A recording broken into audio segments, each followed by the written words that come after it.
So, you just did the thing. You did the thing that you've been telling yourself that you really want to not do, and yet here you are, presumably having done it again. Yeah, I've been there.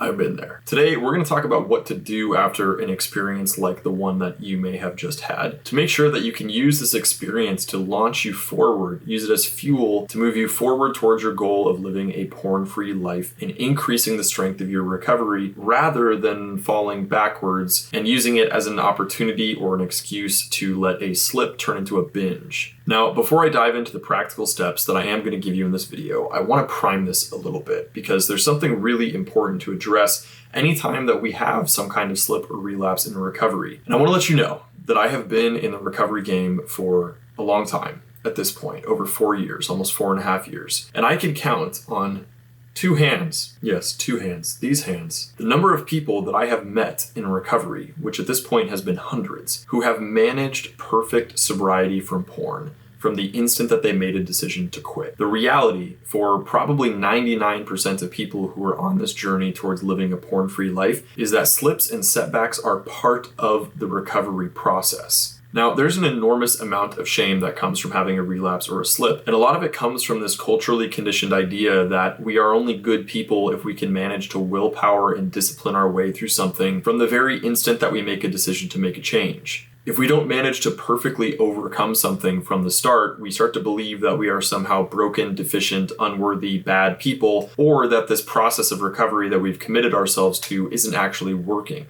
Now, no matter how disciplined you are, no matter the strength of your willpower, no matter your dedication, your motivation to quitting something, if you have a legitimate addiction, it doesn't matter. No matter how much we would like to be able to make a decision and follow through perfectly from the very beginning, experience shows us that even the most disciplined and willful among us are liable to make heartfelt declarations to quit watching pornography, only to find themselves sometimes minutes or hours, but often days or weeks later, right back in that same position with this crazy idea in their head that despite all of the negative consequences or good reasons that they have for quitting pornography, watching it is once again a good idea. The reality of slips and setbacks along the path of quitting porn does not mean that we are destined to slip or have setbacks forever. Most people experience progress in recovery as significantly increasing periods of sobriety over time. The time in between relapses may start being measured in days, and eventually it will turn into weeks and then months, and then eventually many months will turn into years of continuous sobriety. Understanding that slips and setbacks are part of the path of recovery is essential. Most people get into recovery and then experience a setback or 2 or 3 or maybe more,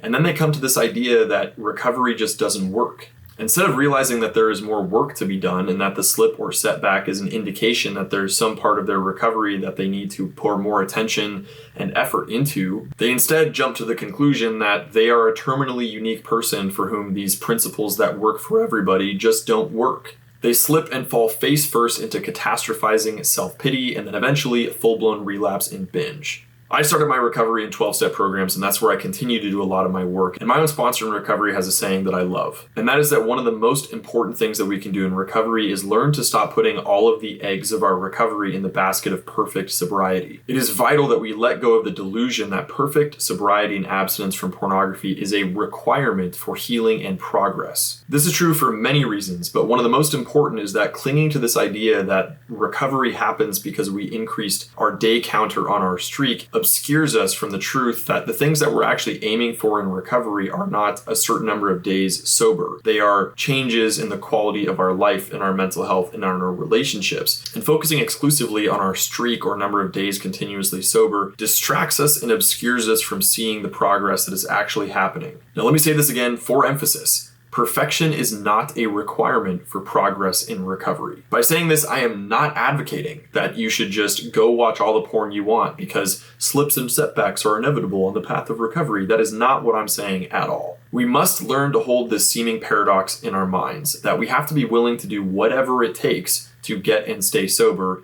and slips and setbacks are likely on the path of recovery. So now, Let's get into practical steps. What can you do after the slip to ensure that you can use it as fuel to help move you forward in your recovery rather than set you back? First and foremost, I need you to put out the fire. I need you to identify whatever loophole that you used to get around your blocking software to watch pornography. And quick side tangent, if you don't have blocking software installed, what are you doing? You need to identify what that loophole is, and then you need to patch it. Any open access to pornography that you have, if you are trying to quit it, is going to lead you to relapse. The worst trigger is opportunity. And if the only thing standing between you and porn is your willpower, you are planning to fail. The next thing I want you to do is reach out to 3 people. For a small percentage of you that may be in some kind of recovery network, that could be a sponsor, it could be good recovery friends or something like that. If you're not in any kind of recovery program from porn addiction and you may just have kind of a bad habit, I still want you to reach out and connect with people. You don't necessarily have to tell them exactly what you just did, but I want you to understand a very important principle, which is that what your addiction is seeking, what this desire to watch pornography is seeking in part is connection. By reaching out and connecting with people, even though you don't feel like it, and I guarantee that one of the last things you want to do right now is reach out and not isolate, but reaching out and doing that and opening yourself up to experiencing connection is one of the most, if not the most powerful way to ensure that a slip does not turn into an outright binge. So reach out to somebody, just ask them how they're doing, start a conversation where you're checking in with one another, give yourself an opportunity to be able to share something with somebody and receive emotional support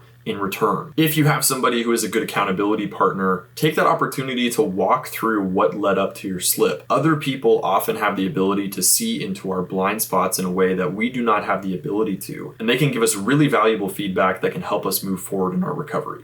Next, what I want you to do is sit, allow, and listen. Within 24 hours of your slip, I want you to carve out some time to sit with your feelings. This can be done through meditation, through journaling, or some other kind of self-reflection. Sit down and take some time to recognize all the feelings that you might be feeling, from anger to frustration to shame to guilt to disgust to discouragement to hopelessness to whatever it is that you're feeling. These are all normal things to be feeling in the wake of a slip. Acknowledge that they are appropriate emotions to be feeling in the wake of whatever just happened. Give yourself space to listen to them. What are they trying to tell you about your behavior and about how important this area of your life is to you? The alternative is to numb out in some other way or to bottle up and repress your feelings, all of which actually sets you back up to slip again and let a slip turn into a full-out binge. Next, I want you to practice compassion. For those of you who've never done this before, this is going to be very new, but I promise you that this is going to be one of the most powerful practices that you can implement in your life to not only just improve your general quality of life and mental health, but to skyrocket your progress in recovery. It's normal for shame to be incredibly strong in the days or even weeks following a slip with porn. But it is so important that you do not bite the hook of shame and let it pull you into a downward spiral. Practice recognizing when this voice of shame is weaving a story inside of your head about how you are some kind of bad, broken, unworthy, undeserving person just because you had a slip, or that you are the extra special and extra broken person who just can't seem to get this. Turning towards shame after a slip amplifies our feelings of emotional pain and discomfort, which in turn increases the chances that we're going to go back to pornography to emotionally self-soothe. Instead of shame, I want you to practice turning towards compassion and the truth. Practice saying things to yourself like, "I'm sorry this happened,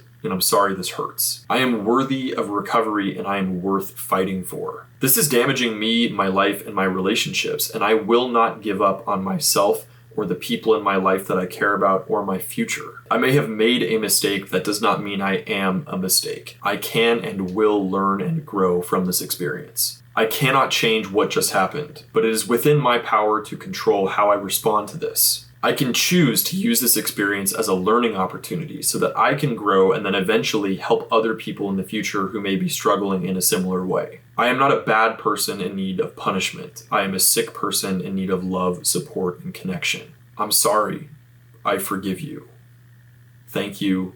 I love you." Next, I want you to do a recovery review. Within 48 to 72 hours of your slip, I want you to sit down and take stock of how you are working recovery. What are you doing in this area of your life actually to try to get porn out of your life for good? Where did you compromise on boundaries that you set up for yourself? Where have you been slipping back into old habits? Where have you been choosing not to respond to your own needs, doing things like isolating or trying to go it alone? Have you been engaging with porn-adjacent media like looking at models on Instagram or watching TV shows or movies with graphic nudity? Have you been neglecting taking care of yourself in important ways? Have you been exercising? Have you been sleeping well? Have you been getting time with friends? Running through this recovery review with some kind of recovery coach, mentor, therapist, or sponsor can be incredibly powerful, as once again, other people often have the ability to see things in what we're doing that we are not able to see. Next, I want you to do a denial check. I want you to take stock of how seriously you are actually taking this problem in your life. Are you just shuffling through the motions? Do you start out having an intense desire to quit that you are unable to follow through on? I want you to take a look at your actions. One of the principles that I operate on is that what we believe is not revealed by our words, our desires, or our intentions. It is revealed by our actions. So I want you to look at your actions and see how seriously you've actually been taking your recovery. Are you doing the things that you know you need to do? Are you chronically allowing yourself to continue engaging in unhealthy and unhelpful habits that you know lead you to watching porn and taking no action to change those behaviors? Are you actively playing offense with your addiction and planning for how you're going to stay sober from porn in moments when you know you're going to have difficulty? Do your actions reveal that this is actually important in your life? Or is quitting porn just kind of somewhere farther down the list? Are you honestly able to connect with the reality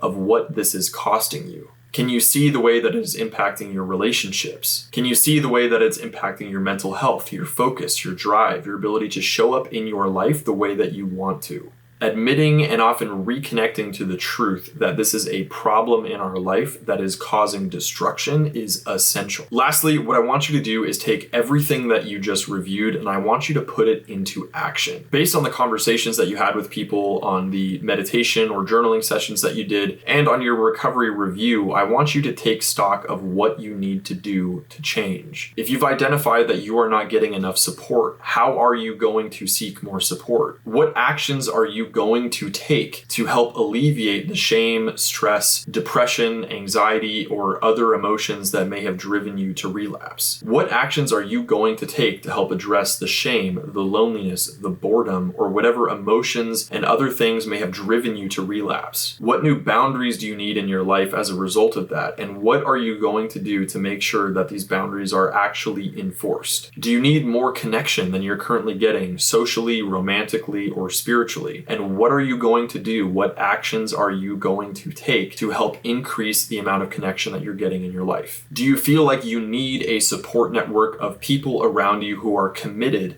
to growing in the ways that you want to grow and to getting porn out of their life for good? What actions are you going to take to seek out such a community? And shameless plug here, if you are looking for that kind of community, this is exactly what I am building in my upcoming mentorship program called Orbital Recovery. Right now, if you're watching this and it's not November 1st, 2023, we are in a pre-launch period, which means that there are special discounts and features that you will get for joining my mentorship program before it officially launches on November 1st. If you have been deeply struggling to get pornography out of your life and you can see that it is impacting you and you are interested in learning not only how to get porn out of your life, but how to get connected to the life that you actually want in terms of meaning, purpose, dating and relationships, connection, and everything related to that, I want you to reach out to me either in the link below in the description or on my Instagram, send me a DM, and I'll get you connected. And even if we don't end up working together, I will give you all of the resources that you need to get moving forward in your recovery for free. I hope this video was helpful to you, and I will see you guys in the next one. Peace.